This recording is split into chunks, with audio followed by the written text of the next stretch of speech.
3 वर्ष की आयु से ही सती शिव आराधना करने लगे। कितने वर्ष की आयु से? 3 वर्ष की आयु से। आज के समय में 3 वर्ष के बालक को मुंह धोना भी नहीं आता, लेकिन मां भगवती 3 वर्ष की आयु से शिव की आराधना कर रही है। नंदा व्रत किया। भगवान शिव अपनी समाधि में थे। सप्त ऋषियों ने जाकर के भगवान शिव को समाचार दिया कि जिनकी याद में आप लाखों वर्षों की समाधि में बैठे हैं, अब आपकी साधना भी सफल हो चुकी है और वही जगदम्बा भवानी सती की पुत्री बनकर के दक्ष प्रजापति की पुत्री सती के रूप में आई हैं और वो आपकी साधना करने के लिए बैठे। भगवान शिव की उसी समय समाधि, और जैसे भगवान शिव की समाधि खुली, भगवान शिव की आंखों से प्रेमाश्रु बहने लगे, क्योंकि जब समाधि में बैठे थे ना, अपनी शक्ति की आराधना में, कि जो शक्ति मुझे छोड़ करके चली गई, अब मैं उसको कैसे प्राप्त करूं। शक्ति निस्तेज हो गए थे भगवान शिव, लेकिन जैसे ही उनके आंख की पर्दे खुले, प्रेम के आंसू बहने लगे। उन्हीं प्रेम के आंसू की धार जैसी जमीन पर पड़ी और वहां से रुद्राक्ष नाम के वृक्ष प्रकट हुए। बोले भक्त वत्सल भगवान की जय।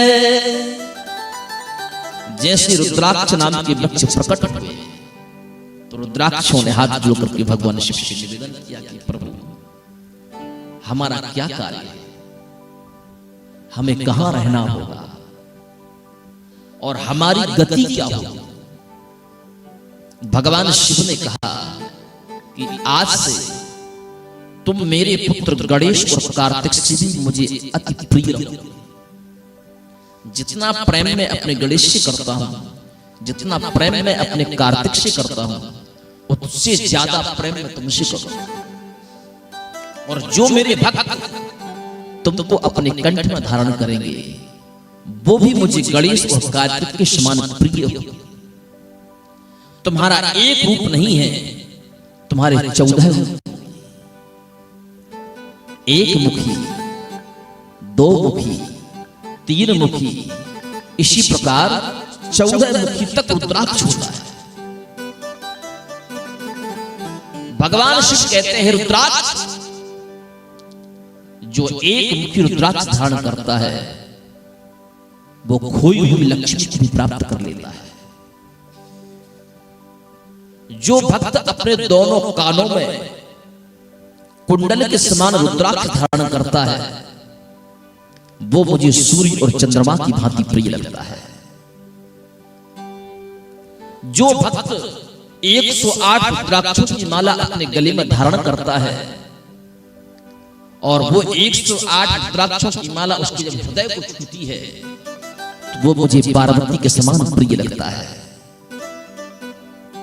हे रुद्राक्ष, जो भक्त अपने दोनों बाजुओं में, अपनी दोनों भुजाओं में, अपनी सुंदर जटाओं में, अपने कानों में, अपने गले में रुद्राक्ष धारण करके, सुंदर भस्म का लेपन करके, यदि यत्र तत्र भी साधारण रूप में भटकता रहता है, और ऐसे व्यक्ति का जो मनुष्य जाने अनजाने में दर्शन कर लेता है, तो उसे वही फल प्राप्त होता है जो व्यक्ति अमरनाथ में आकर के मुझ कैलाशपति का दर्शन करता है। ये भगवान शिव ने रुद्राक्ष की महिमा, रुद्राक्ष को प्रदान।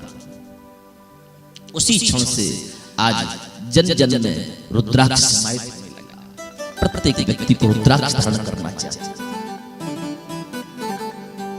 अक्षयाने नेत्र, रुद्राने भगवान शिव, जिनके नेत्रों के आंसुओं से जो प्रकट हुआ वो